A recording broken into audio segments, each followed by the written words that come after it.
গরম মিদে রাখি শুন হতানো আর তো নামাজ মিদে কি আলোয় তো বউর হতা টিয়ার হতা এনে কি আলোয় তুনো যেতে মিলাদুল মাহফিল দেশুম এতে কিন্তু আর থেকে মাহফিল মিকে মনোযোগ ন থাকে পৃথিবীর মধ্যে সবচাইতে বড় আবাদত হচ্ছে নবীর মাহফিলকে আদব করা নবীর মাহফিলকে কি করা আদব করা নবীর মাহফিলকে সম্মান করা ইজ্জত করা নবীর মাহফিলের নিয়ম হচ্ছে ওয়াজিনা বিকা হাওলায়ে শাহিদা ঠিক আছে অবস্থা এখানে বলা হচ্ছে কোনো ব্যক্তি যখন মাহফিল আসবে আসা তার ইচ্ছা যাওয়া কিন্তু তার ইচ্ছা নয় যতক্ষণ না মাহফিল শেষ হবে না ততক্ষণ শরীয়তের হাজত ছাড়া সেই ব্যক্তি মাহফিল থেকে বের হতে পারবে না একটু বড় করবেন সুবহানাল্লাহ এটা কোরআন শরীফের আয়াত এটা কি কোরআন শরীফের আয়াত সুতরাং শুনেন ও ভাই যেই সূরা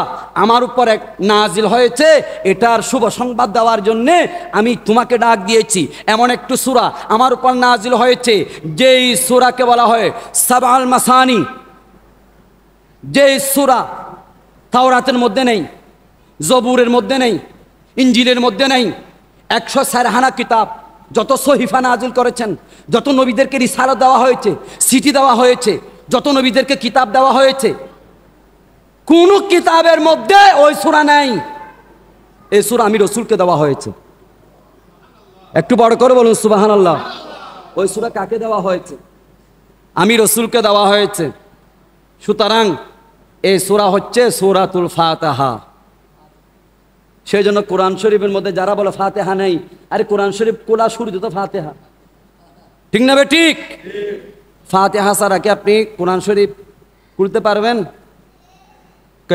কথা বলেন না ফাতিহা ছাড়া কি আপনি নামাজ শুরু করতে পারবেন মশলা জানেন নামাজের মধ্যে সূরা ফাতিহা মুনফারদ হোক একাকে হোক হ্যাঁ ইমাম হোক মামুম হোক মুক্তাদি হোক ইমাম হোক সূরা ফাতিহা পড়া কি এই মিলাদুন নবী তাআলা করা যাইতে সূরা ফাতিহা পড়ন না নামাজত কি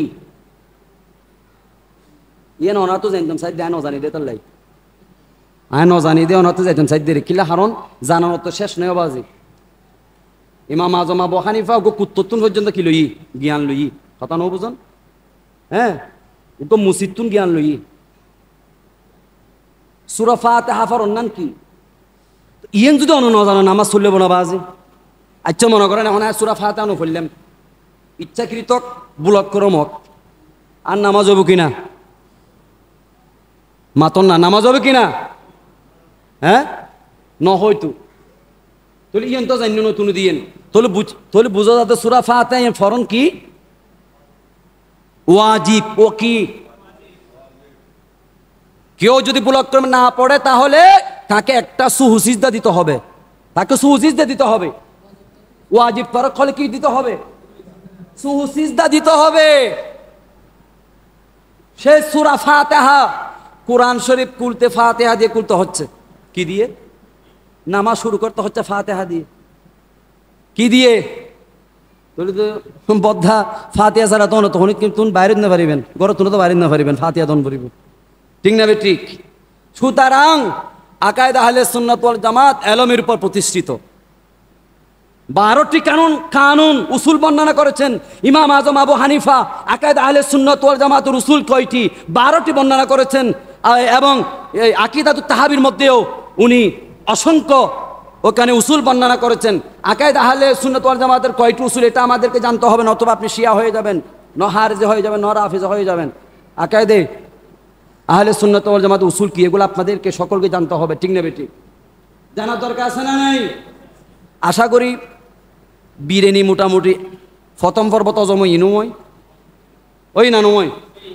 প্রথম পর্ব যাতে বিরিনও জমে গিয়ে গবাজি তলি দ্বিতীয় পর্ব তো এখন আর চলিব দে তো তকিরির পরে না এখন হজম করি এর এখন মসজিদ আইন দরকার আছে না নাই বিরিনি বন্টন করিবার সময় তো মানুষের অভাব নো আছে ঠিক নেবে ঠিক হ্যাঁ নবীর মুজাজা আলোচনা করেন ওই মিলাদুন নবী ওই বলতে ফাতিহা উরুসুন নবী আগে মিলাদ আগে কি মিলাদ তারপর কি ফাতিহা তারপর কি ফাতিহা জবে করা পরে যেমন আমার নবী আগে নিজে মিলাদ করেছেন উলিদতু ইয়ামা ফিহি আমি সোমবার দিন দুনিয়াতে এসেছি মিলাদ আবার যখন হিজরত করে যখন মদিনা পাকের মধ্যে গেলেন, সাহাবীদেরকে দাওয়াত দিয়ে একটা ছাগল জবে করে দাওয়াত দিয়েছেন, বলেছেন এটা আমি আমার ফাতিহা করছি, আমি মিলাদুন্নবী উপলক্ষে আমি দলিল প্রতিষ্ঠা করছি, যেহেতু কিয়ামত পর্যন্ত আমার এমন আশেক আসবে, শেরে বাংলা আসবে, শাহিনশাহ শ্রীকুট আসবে, বায়তুল জামে মসজিদ অত্তর এলাকার নবীর আশেকরা আসবে, তো তারা তো শুধু শুকনা করবে না, তারা রুহের খোরাক জিসমের খোরাকও ব্যবস্থা করবে। তো তো এটার দলিল আর দরকার নাই, তো এটার দলিল তো আমি রসুল দিয়ে গেলাম। আমি আজকে তোমরা সাহাবীদেরকে আমি আজকে দাওয়াত দিয়ে খাওয়াচ্ছি, যাতে সুন্নিদের জন্য শক্ত মজবুত কিয়ামত পর্যন্ত দলিল প্রতিষ্ঠা হয়ে যায়। বড় করে বলুন সুবহানাল্লাহ। হাসরে তক ডালেঙ্গে হাম, বড় করে সুবহানাল্লাহ। আলা হযরত বলেন হাসর তক ডালেঙ্গে হাম पैदाइशी मौला का दुम, अरे दम में जब तक दम रहें जिक्र उनको सुनाते जाएंगे। बड़ा करो सुभान अल्लाह। আরে তোমরা যাই বলো, আমি আলা হযরত এই জিসিমের মধ্যে যতদিন রূহ থাকবে, শুধু রূহ নয় কবর তো আবার রূহ দেওয়া হবে। আমি কবরও মিলাদুন্নবী করব, হাসরও করব, কিয়ামতের ময়দানে করব।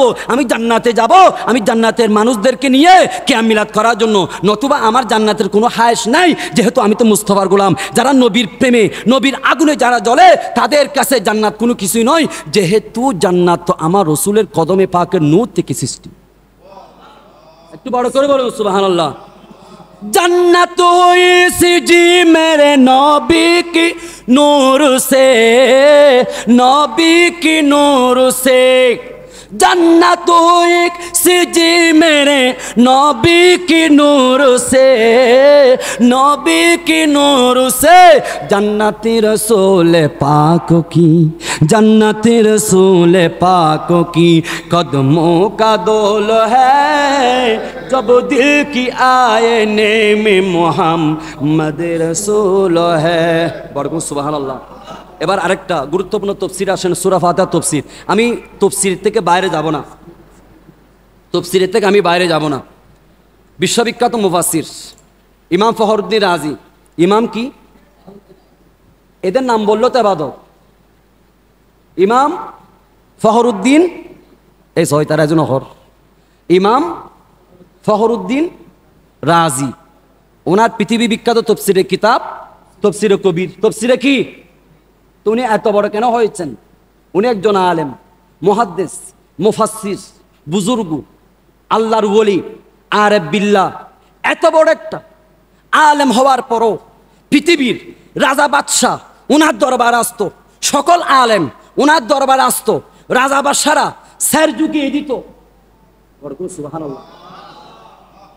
উনার ছাত্ররা জিজ্ঞাসা করলো, হুজুর আপনি একজন আলেম, আপনি একজন মোল্লা মানুষ, একজন বুজুর্গ আলেম, আপনি মুফাসসির, মুহাদ্দিস, আপনি ফকিহ, এরপরও আপনার কাছে কেন রাজা বাদশারা, যে রাজা বাদশার দরবারে সারা পৃথিবী ঝুঁকে যায়, সে রাজা বাদশারা কেন আপনার কদমে এসে স্যার ঝুঁকিয়ে দেয়? কারণ কি? তখন ইমাম ফখরুদ্দিন রাজি উনি আলমের বাহাদুরি করেননি, উনি এক কথায় জবাব দিয়েছেন, শুনো, আজকে এত বড় সম্মান, এত বড় ফজিলত আমি ইমাম ফখরুদ্দিন রাজি পেয়েছি একমাত্র আমি উস্তাদের গোলামি করার কারণে, উস্তাদের খেদমত করার কারণে। আমি আমার উস্তাদের 1 বছর নয়, 2 বছর নয়, 1 মাস নয়, 10 বছর নয়, 20 বছর নয়, 30 বছর আমি উস্তাদের কাফত দিয়েছি। উনাকে রান্না বান্না করে খাওয়ানোর কারণে আজকে আমি জগৎ বিখ্যাত মুহাদ্দিস মুফাসসির হয়েছি। আর কুল মাহলুকাত রাজা বাদশারা আমার কদমে ঝুঁকে পড়ে, এটা আমার কাবিলিয়ত নয়, এটা আমার উস্তাদের খেদমতের বদৌলতে। বড় করে বলুন সুবহানাল্লাহ। আল্লাহু আকবার। ইয়া রাসূলুল্লাহ, ইয়া গোসন দস্তগীর, জিন্দাবাদ, জিন্দাবাদ, জিন্দাবাদ। আমার ওয়াজের সিস্টেম হচ্ছে কি জানেন, মানে কোনো একজন রাবি বা কোনো একজন মুহাদ্দিসের নাম নিলে ওনার ব্যাপার কিছু বলতে হবে, নয়তো আপনি চিনবেন কি, বুঝবেন কি উনি কে? আপনি তো ফুল বোঝাতে পারবো না। এখন যেটা বুঝেছি এবার বুঝতে পারেন উনি কত বড় আলেম, উনি কত বড় আদবওয়ালা। আর এখন তো হয়তো তার একদিন ফরাই দেয় না। এখন তো উস্তাদ ফিডে, ঠিক না বেঠিক? নো ফিডের ছাত্র উস্তাদ ফিডে দিলে আছে না নাই? এটা নাই ভাল্লার মনে হয় মোড়ার সাইকে চলে যার গুলো উস্তাদ সামনে সাইকে চলে যার গুলো আছে না নাই? মনে কষ্ট রান্না হনো আছে না নাই? আছে। সুতরাং মনে রাখবেন হজরতে ইমাম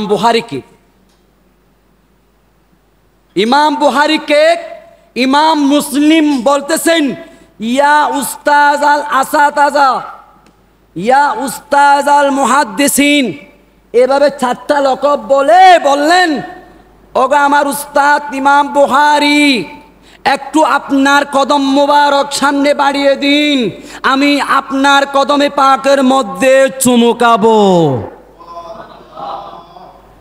মা বাবার কদমে চুমুকাবেন, চুমুর কথা শেষে এই সালামের কথা নয়। ইমাম বুহারি কিতাব খুলেন, আল আদাবুল মুফরদ, হাদিসের কিতাব, সহিহ হাদিস। এখানে বলা হচ্ছে পায়ের মধ্যে উস্তাদ, নিজের পীর উস্তাদ, নিজের মা বাবাকে পায়ে ধরে সালাম নয়, চুমু দেওয়ার জন্য বলেছেন, চুমু দেওয়ার জন্যে।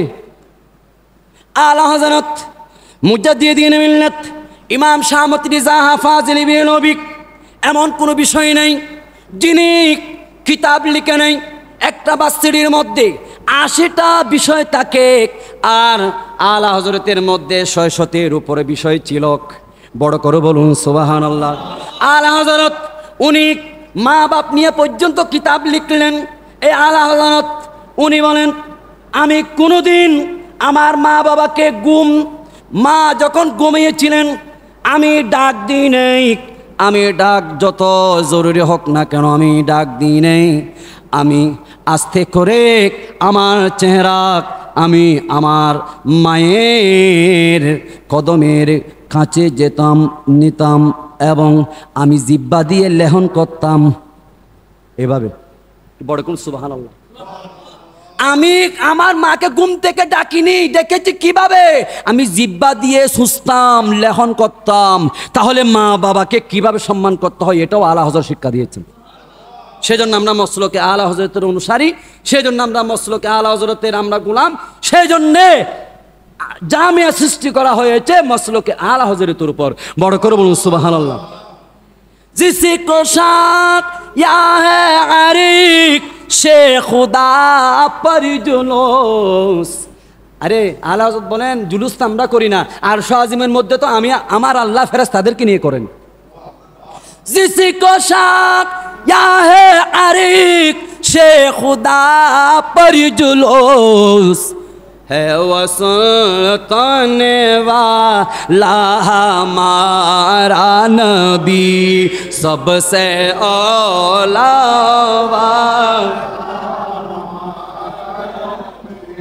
सबसे बाला।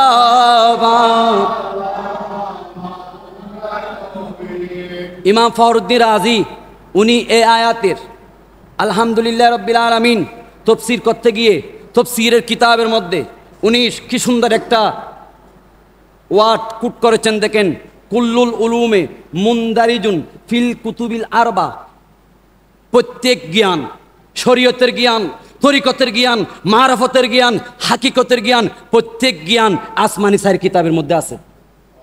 একটু বড় করে বলুন সুবহানাল্লাহ। উলুমিহা ফিল কুরআন, আর সকল এই 4 কিতাবের এলম, সব এলম 30 পারা কোরআনে পাকের মধ্যে আছে। ওয়া উলুমিল কুরআন ফিল ফাতিহা, আর সমগ্র কোরআনের এলম সূরা ফাতিহার ভিতরে। ওয়া উলুমিল ফাতিহা ফি বিসমিল্লাহ, আর এই ফাতিহার এলম, সূরা ফাতিহার সকল এলম বিসমিল্লাহির রহমানির রহিমের মধ্যে। আর এই বিসমিল্লাহির রহমানির রহিমের সকল এলম বিসমিল্লাহর বার ভিতরে। একটু বড় করুন সুবহানাল্লাহ। এটা এবারত না শুনলেও বাংলার মধ্যে অনেক উলামায়ে কেরামের কাছ থেকে শুনেছেন, কিন্তু এটা বলার আমার উদ্দেশ্য নয়। এটা থেকে আমি সূক্ষ্ম একটা দর্শন বলবো। সে দর্শন হচ্ছে এখানে বিসমিল্লার বার ভিতর কেন সকল এলম, যেহেতু আরবির মধ্যে গ্রামার কায়দা আছে বা কয়েকটি অর্থের জন্য ব্যবহৃত হয়, তন্মধ্যে একটা অর্থ হচ্ছে আল ইলসাক। ইলসাক মানে মিলানো। ইলসাক মানে কি? সবাই বলুন, ইলসাক মানে কি? মিলানো। তো মিলান মানে কি? আল্লাহর উদ্দেশ্য কি? আল্লাহর মকসুদ কি? সূরা ফাতিহা নাজিল করার উদ্দেশ্য কি? লিআন্নাল মকসুদ মিন কুল্লিল উলুম ওয়া উসুলিল আবদে ইলার রব্বে ওয়া হাযাল বাবিল ইলসাকে ফাহুয়া ইয়ালসাকুল আবদু বির রব্বে ফাহুয়া কামাল কামাল মকসুদ। বড় কোন সুবহানাল্লাহ। আল্লাহর উদ্দেশ্য হচ্ছে বিসমিল্লাহ। এটা অর্থ কি? এলসাক, মিলানো। তো কার সাথে কাকে মিলানো? তো এখানে ফাওয়ারদি রাজি বললেন, উনার এলমের দূরদর্শ দেখেন, এলমের গভীরতা দেখেন। উনি বুঝাচ্ছেন অর্থাৎ বিসমিল্লার বা মানে এলসাক, এলসাক মানে মিলানো।